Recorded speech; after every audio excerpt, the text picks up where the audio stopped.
మొత్తానికి అధికారంలో లేకపోయినా సరే వైసీపీ అయితే మాత్రం ఫండ్ సమకూర్చడంలో ముందంజలో ఉన్నట్లు తెలుస్తుంది. దాదాపు ఒక్క సంవత్సరంలోనే 2024-25 సంవత్సరంలోనే దాదాపు 140 కోట్ల రూపాయలు పార్టీకి విరాళంగా వచ్చాయంటే పరిస్థితి ఏ విధంగా అర్థం చేస్తూ ఇదే అంశానికి సంబంధించిన మరింత సమాచారం మా ప్రతినిధి రవికృష్ణ లైవ్ ద్వారా అందించడానికి సిద్ధంగా ఉన్నారు. రవికృష్ణ, రైట్. అంటే రవి, ఏ పార్టీ అయినా సరే మనుగడ సాగించాలంటే ప్రధానంగా కూడా ఆ పార్టీకి ఆర్థిక వెన్నుదన్ను ఉండాలి.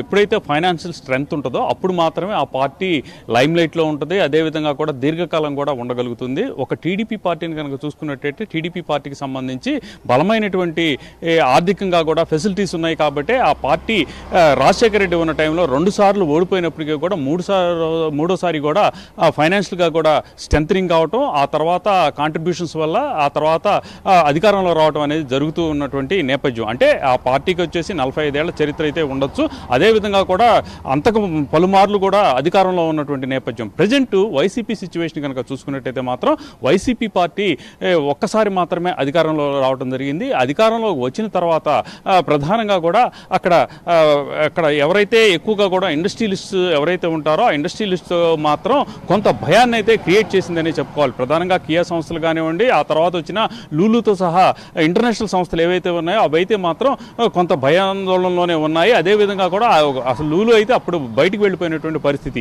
ఈ నేపథ్యంలోనే ప్రజెంట్ అయితే మాత్రం ఆ సంస్థకు సంబంధించి ఎన్నికల కమిషన్కి ఇచ్చినటువంటి కాంట్రిబ్యూషన్స్ రిపోర్ట్ ఏదైతే ఉందో దాంట్లో మాత్రం ఇచ్చినటువంటి ఈ రిపోర్ట్లో అద్భుతమైనటువంటి అసలు భయంకరమైనటువంటి నిజాలు అయితే బయటపడటంతో ఒక్కసారిగా కూడా మిగతా పార్టీలు అయితే షాక్ అవుతున్నటువంటి పరిస్థితి. అంటే 140 కోట్ల రూపాయలు ఆ పార్టీకి విరాళగలగా వచ్చినట్లుగా కూడా చెప్పడం జరిగింది. ఈ 140 కోట్ల రూపాయలు రావడంలో ప్రధాన భూమిక అయితే మాత్రం ఏదైతే ఈ ప్రుడెంట్ ఎలక్ట్రల్ ట్రస్ట్ ఏదైతే ఉందో, అంటే ప్రధానంగా ఈ ఎలక్ట్రల్ ట్రస్ట్ అంటే ప్రధానంగా కూడా వివిధ ఏదైతే సంస్థలు అంటే ఇండస్ట్రీస్ ఏవైతే ఉన్నాయో ఆ ఇండస్ట్రీస్ నుంచి వచ్చిన దాన్ని అన్నింటినీ కలిపి ప్రుడెన్షియల్ ఎలక్ట్రల్ ట్రస్ట్ అని అంటారు.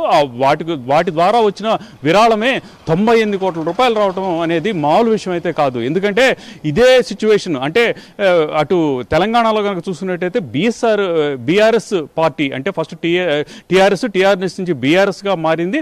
2 సార్లు కూడా అధికారంలో ఉంది. అక్కడ పెద్ద ఎత్తున కూడా ఈ ఇండస్ట్రీని డెవలప్ చేసింది. అదేవిధంగా కూడా అక్కడ యాక్చువల్గా చెప్పాలంటే మాత్రం 2019లో మాత్రం అక్కడ పీక్స్కి వెళ్ళింది అని చెప్పుకోవాలి.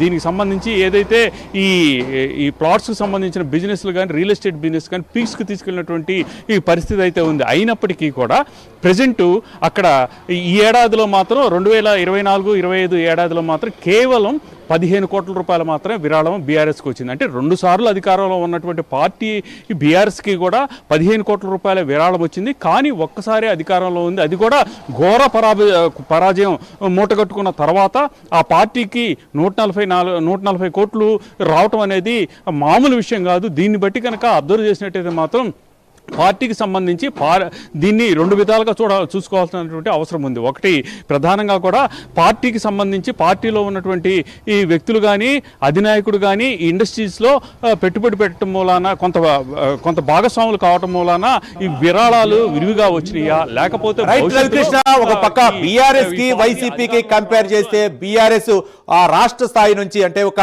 ప్రాంతీయ పార్టీ నుంచి జాతీయ పార్టీగా అవతరించింది. ఆ పార్టీకే అంత తక్కువ నిధులు వచ్చాయి.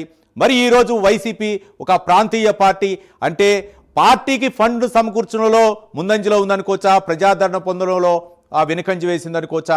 ఓ పక్క ఇండస్ట్రీ పారిశ్రామికవేత్తలను బెదిరించడం, మరో పక్క సహజ వనరులు ఏవైతే ఉన్నాయో ఇసుక మాఫియా అవ్వచ్చు, మరో పక్క లిక్కర్ మాఫియా అవ్వచ్చు, వీటన్నిటిని కూడా గత కూటమి నాయకులు అయితే మాత్రం ఆరోపణ చేసి ఆ ఆరోపణలకి బలం చేకూరుస్తుంది అనుకోవచ్చా? రవికృష్ణ,